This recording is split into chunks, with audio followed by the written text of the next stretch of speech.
वरना मारे जाओगे। विपक्ष ने संसद में शायरी के जरिए कैसे मोदी सरकार को निशाने पर लिया। बुधवार को समाप्त हुए संसद के सत्र में विपक्ष ने सरकार पर तंज कसने से लेकर नसीहत देने तक के लिए शायरी और कविता का सहारा लिया। इस दौरान राही मासूम रजा से लेकर अदनान कफील दरवेश की पंक्तियां पढ़ी गईं। राज्यसभा में मल्लिकार्जुन खड़गे, मनोज झा तो लोकसभा में ओवैसी, अखिलेश यादव ने शायरी का इस्तेमाल किया। केंद्र में नई सरकार बनने के बाद बुलाया गया सदन का पहला सत्र बुधवार को समाप्त हो गया। संसद अब अनिश्चितकाल के लिए स्थगित हो गई है। संसद के दोनों ही सदन लोकसभा और राज्यसभा में अपनी बात प्रभावशाली ढंग से कहने और यहां से देश से मुखातिब होने के कई तरीकों में से एक शायरी और कविताओं का सहारा रहा है। ऐसे में 2024 चुनाव के बाद सजी संसद इससे कैसे अछूती रहती। हाँ, ये जरूर था कि लोकसभा की तुलना में राज्यसभा में शेरो शायरी और कविताओं का इस्तेमाल कुछ ज्यादा हुआ। बीते 2 दशक को याद करें तो डॉक्टर मनमोहन सिंह, नरेंद्र मोदी, सुषमा स्वराज, अरुण जेटली से लेकर ममता बनर्जी और राजनाथ सिंह जैसे कद्दावर नेताओं के भाषण में अकबर इलाहाबादी, बशीर बद्र, मिर्जा गालिब जैसे शायरों की पंक्ति आई और लोगों की जबान पर चढ़ गई। इस दफा विपक्ष ने सरकार पर तंज कसने और नसीहत देने के लिए राही मासूम रजा, कैफ भोपाली की पंक्तियों का आसरा लिया। राज्यसभा में मल्लिकार्जुन खड़गे, इमरान प्रताप गढ़ी तो लोकसभा में ओवैसी, अखिलेश यादव कविता शायरी पढ़ते सुनाई दिए। मल्लिकार्जुन खड़गे, बीते 2 दशक को याद करें। इंडिया गठबंधन को सत्तापक्ष की तरफ से पूरे चुनाव के दौरान घमंडिया गठबंधन कहने पर राज्यसभा में विपक्ष के नेता मल्लिकार्जुन खड़गे ने अपनी नाराजगी जताई।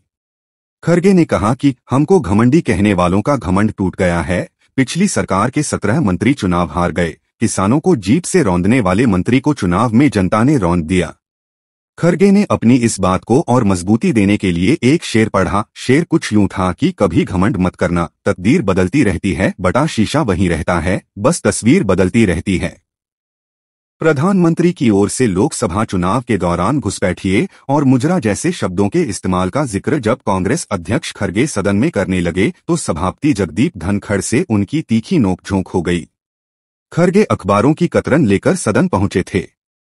उन्होंने एक दिलचस्प आंकड़ा सदन में रखा कि चुनाव के दौरान प्रधानमंत्री ने 421 बार मंदिर मस्जिद मुस्लिम और बाकी धर्मों की बात की, वहीं 224 बार मुस्लिम, पाकिस्तान, माइनॉरिटी जैसी चीजें कह समाज बांटने की कोशिश हुई। जब सभापति धनखड़ खड़गे की इस सूची पर फिर से आपत्ति जताने लगे और इन बयानों के सत्यापन की बात करने लगे तो खड़गे ने ये कहते हुए कि मैं सिर्फ और सिर्फ सच बोल रहा हूँ। 2 शेर पढ़ा। सच बोलने वाले अक्सर बहुत ही कम बोलते हैं, बटा झूठ बोलने वाले लेकिन निरंतर हरदम बोलते हैं। एक सच के बाद और सच की जरूरत नहीं होती, बटा एक झूठ के बाद सैकड़ों झूठ आतन बोलते हैं। इमरान प्रताप गढ़ी, शायर और कांग्रेस से राज्यसभा सांसद इमरान प्रताप गढ़ी को महज 5 मिनट में अपनी बात कहनी थी। इमरान ने इस शेर से अपनी बात रखनी शुरू की कि मैं आईना हूं, दिखाऊंगा दाग चेहरों के, बटा जिसे बुरा लगे वो सामने से हट जाए। 400 पार का नारा देने वाली भारतीय जनता पार्टी के 240 पर सिमट जाने पर इमरान प्रताप गढ़ी ने मोदी सरकार को 2 शेर सुना सबक देने की कोशिश की। इमरान ने कहा कि जनता ने दिखा दिया कि दर्द की हद से गुजारे तो सभी जाएंगे, बटा तैरे या डूबे किनारे तो सभी जाएंगे। कोई कितनी भी बुलंदी पर चला जाए, बटा मगर आसमानों से उतारे तो सभी जाएंगे। प्रधानमंत्री की ओर से बारहा लगाए जाने वाले सबका साथ सबका विकास के नारे के बरक्स इमरान ने हाथरस पीड़िता का दर्द, नजीब की मां के दुहक और मॉब लिंचिंग के शिकार लोगों की तकलीफ बयान की। जब इमरान ये सब कह रहे थे तो आसन की ओर से मिला 5 मिनट का वक्त पूरा हो चला था। ऐसे में बार बार जगदीप धनखड़ ने उन्हें बैठाने की कोशिश की। इमरान ने ये कहते हुए कि अंतिम में शेर सुना लेने दीजिए। 2 शेर पढ़ा, जो पूरा तो नहीं सुनाई दिया मगर सदन के शोरगुल से ही स्पष्ट हो गया कि वह कैफ भोपाली की लिखी एक गजल में थोड़ी बहुत हेर फेर कर पढ़ना चाहते थे। शेर था कि ये झूठी सच्ची अदाकारियां नहीं चलती, बटा हमारे अहद में मक्कारियां नहीं चलती। बीले वालों के दिल जोड़िए मेरे सरदार, बटा सरों को काट के सरदारियां नहीं चलती। प्रोफेसर मनोज झा, राष्ट्रीय जनता दल से राज्यसभा सांसद प्रोफेसर मनोज झा जब बोलने आए तो उन्होंने अपनी बात अभिभाषण शब्द में इस्तेमाल होने वाले अभी उपसर्ग का अर्थ बताकर कि प्रोफेसर झा ने आग्रह किया कि ऐसी व्यवस्था होनी चाहिए जहां सत्तापक्ष और विपक्ष मिलकर राष्ट्रपति का अभिभाषण लिखें, वरना सरकार अगर लिखती है तो फिर उसकी कोशिश होती है कि वह दृष्टिहीनों को भी चश्मा पहना दे। प्रोफेसर झा ने चुनाव नतीजों की सबसे अच्छी बातों की तरफ ध्यान आकृष्ट करते हुए कहा कि लोकतंत्र में सामूहिकता बहाल होने की बात से लेकर सामाजिक आर्थिक गैरबराबरी और गठबंधन सरकार के यादगार फैसलों का जिक्र करते हुए झा ने अपने संबोधन के आखिरी हिस्से में राही मासूम रजा और अदनान कफील दरवेश की 2 कविताओं का जिक्र किया। मेरा नाम मुसलमानों जैसा है, बटा मुझको कत्ल करो और मेरे घर में आग लगा दो, मेरे उस कमरे को लूटो जिसमें मेरी बयानें जाग रही हैं और मैं जिसमें तुलसी की रामायण से सरगोशी करके बटा कालिदास के मेघदूत से यह कहता हूं, बटा मेरा भी एक संदेश है। प्रोफेसर झा यहीं नहीं रुके। सामाजिक तौर पर मुसलमानों की मौजूदा स्थिति के हवाले से उन्होंने नौजवान कवि अदनान कफील दरवेश की एक कविता को पढ़ा जो रघुवीर सहाय को याद करते हुए दरवेश ने लिखी थी। कविता है, वरना मारे जाओगे। मत भूलो कि तुम मुसलमान हो बटा, बस लोगों को छलावा देते रहो कि तुम मुसलमान नहीं हो बटा, वरना मारे जाओगे बटा। राह चलते ख्याल रखो बटा कि कहीं तुम्हारी कमीज से बटा मुसलमान होने की बू तो नहीं आ रही बटा। ख्याल रखो किसी से बहस करते हुए बटा, कुछ बोलते हुए बटा, कुछ करते हुए बटा, यहाँ तक कि हंसते और रोते हुए भी बटा कि कहीं तुम मुसलमान तो नहीं लग रहे बटा, वरना मारे जाओगे बटा। ये बात हमेशा याद रखो कि तुम एक मुसलमान हो बटा और तुम मरोगे नहीं बटा, एक दिन बटा मारे जाओगे। प्रोफेसर झा ने सरकार से गुहार लगाई कि विवेकहीनता, तर्कहीनता के समाज को ध्वस्त करिए। आइए हिंदुस्तान बनाएं, वो हिंदुस्तान जहां कोई फर्क न हो, गले लग सकें।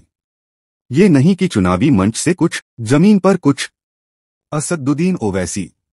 लोकसभा में राष्ट्रपति अभिभाषण की मुखालफत में अपनी बात रखते हुए ओवैसी ने एक नज्म से अपनी बात रखनी शुरू की। उसूल बेचकर मसंद खरीदने वालों निगाह लेफा में बहुत हकीर हो तुम बटा, वतन का पास तुम्हें था न होगा कभी बटा के, अपनी हिर्स के बंदे हो बेजमीर हो तुम बटा, इज्जत ए नफ किसी शख्स की महफूज नहीं बटा, अब तो अपने ही निगहबानों से डर लगता है बटा, डंके की चोट पे जालिम को बुरा कहता हूँ बटा, मुझे सूली से न जिंदानों से डर लगता है।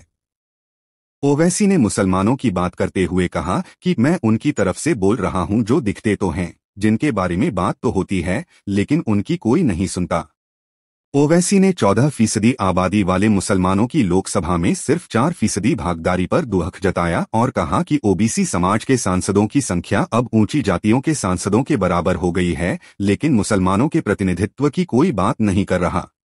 4 जून के चुनावी नतीजों के बाद 6 मुसलमानों की मॉब लिंचिंग। मध्य प्रदेश में 11 घरों को बुलडोजर से नेस्तनाबूद करने का इल्जाम मोदी सरकार पर लगाते हुए बैरिस्टर ओवैसी ने अपनी बात इस शेर से खत्म की कि क्या दिन दिखा रही है सियासत की धूपछांव बटा, जो कल सपूत थे वो कपूतों में आ गए थे, इस कदर अजीम की पैरों में ताज थे बटा, इतने हुए जलील के जूतों में आ गए। अखिलेश यादव। संकेतों की राजनीति के महारथी नरेंद्र मोदी को लोकसभा में विपक्ष ने, खासकर अखिलेश यादव ने अपने बगल में अयोध्या से जीतने वाले सांसद अवधेश प्रसाद को बिठाकर एक कड़ा राजनीतिक संदेश दिया है। अखिलेश की भाषण में भी इसकी झलक साफ साफ दिखाई दी। अयोध्या की जीत को समाजवादी पार्टी के मुखिया ने भारत के परिपक्व मतदाताओं के लोकतांत्रिक समझ की जीत कहा और तुलसीदास रचित हुए हैं वही जो राम रचि राखा का जिक्र किया। जब अखिलेश यह कह रहे थे तो सदन में जय अवधेश के नारे लग रहे थे। अखिलेश ने भारतीय जनता पार्टी की अयोध्या में हार और नीतीश नायडू के समर्थन वाले गठबंधन की सरकार चलाने पर तंज कसा कि ये है उसका फैसला जिसकी लाठी में नहीं होती आवाज, जो करते थे किसी को लाने का दावा, वो हैं खुद किसी के सहारे के लाचार। इसके बाद अखिलेश ने अयोध्या का पैगाम नाम से एक कविता पढ़ी। कविता थी कि हम अयोध्या से लाए हैं उनके प्रेम का पैगाम बटा, जो सच्चे मन से करते हैं सबका कल्याण बटा, सदियों में जनवरी से जनवरी गाता है जिनके गान बटा, अभयदान देती जिनकी मंद मुस्कान बटा, मानवता के लिए उठता जिनका तीरकमान बटा, जो असत्य पर सत्य की जीत का है नाम बटा, उफनती नदी पर जो बांधे मर्यादा की बांध बटा, वो है अवध के राजा पुरुषोत्तम प्रभु राम बटा, हम अयोध्या से लाए हैं उनके प्रेम का पैगाम। अखिलेश ने कुछ साल पहले उत्तर प्रदेश विधानसभा में पढ़े गए एक शेर को समय और काल से परे बताते हुए उसके और अधिक प्रासंगिक होने की बात की। अखिलेश ने कहा कि हुजूर आला आज तक खामोश बैठे हैं ही इसी गम में बटा, महफिल लूट गया कोई जब की सजाई हमने। आखिर में अखिलेश ने कहा कि आशा है ये सरकार तब तक चलेगी जब तक उसके केंद्र में इस देश का हर एक गरीब, शोषित, वंचित, पीड़ित, पिछड़ा, दलित, अल्पसंख्यक, आदिवासी, महिला, युवा, छोटा कारोबारी, ईमानदार, नौकरी पेशा, आम आदमी और कर्मचारी, अधिकारी, मजदूर और किसान होगा, ना कि धनवान होगा। और शासन के आधार पर संविधान होगा, वह जुमलों की जगह सच में महंगाई, बेरोजगारी, भ्रष्टाचार, गरीबी, भूखमरी, सांप्रदायिक हिंसा, दलित व महिला उत्पीड़न, सामाजिक न्याय जैसे मूलभूत मुद्दों का समाधान होगा। और भोजन, बिजली, पानी, दवाई, पढ़ाई जैसी बुनियादी जरूरतों के लिए कागजी योजनाओं की जगह सच में इंतजाम होगा। तो इस तरह आखिरी पंक्ति तक खड़े व्यक्ति तक अपनी बात पहुंचाने के लिए शायरी का सहारा तो लिया गया, लेकिन एक कसक ये रही कि प्रोफेसर मनोज झा के अलावा किसी नेता ने रचनाकार का नाम नहीं लिया। हालांकि कई बार रचनाकार का नाम नामालूम भी होता है। दोस्तों, अगर आप हमारे चैनल पर नए हैं तो हमारे चैनल को सब्सक्राइब, लाइक, शेयर, कमेंट जरूर करें।